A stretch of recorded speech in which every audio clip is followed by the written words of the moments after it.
of the normal in regard to what their mental status should be when they're carrying out the sensitive jobs that we know they do. Thank you, Mr. Speaker.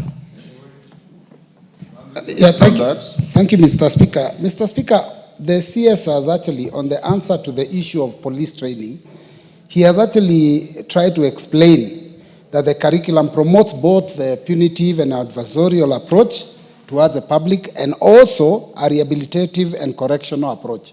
Mr. Speaker, I beg to differ, and I think the only approach that should be allowed by the police is the one of rehabilitative and correctional, because the punishment is not really one of the responsibilities of the police force, because they are not supposed to punish. It is a court of law that are supposed to do the punishment. But Mr. Speaker, also agreeing on what Honorable Nyikala said, we have all witnessed online a lot of things that the comments they make, the actions that police take, and you saw that in the case that he has just talked about, that officer that shot Boniface Karaoke didn't just go and shoot him.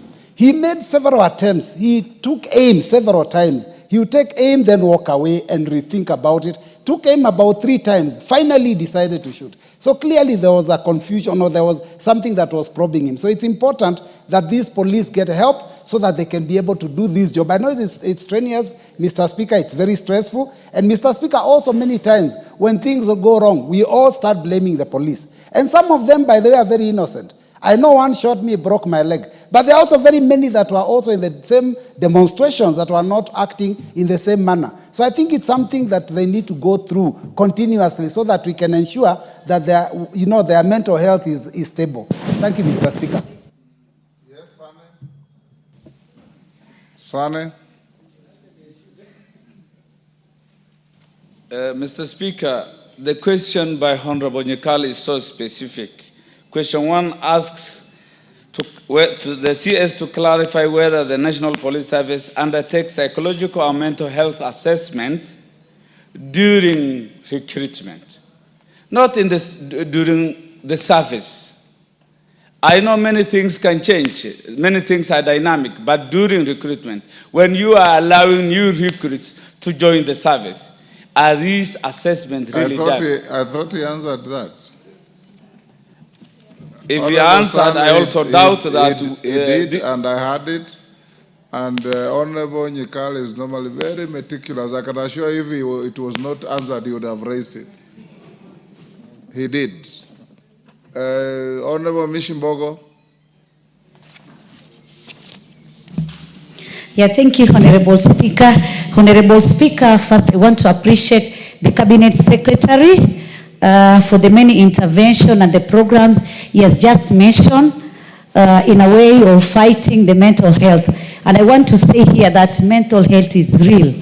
And mental health is with us. And we need to know that the issue of depression, the issue of anxiety, the issue of bipolar is with us. And especially for our Kenyans who are working in the security sector, they're really affected by mental health.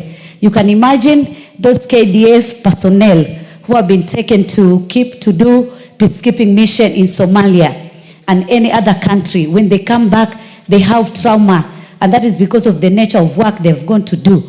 Those police officers taken to Haiti, and you can imagine what they have seen and experienced in Haiti in fighting with those people fighting the government in Haiti. So it is really high time to ensure that we have some intervention, we have some program, and we have proper funding to ensure that at least we have regional checking, and even how are we going to do to ensure that our security officers can be checked in terms of mental health.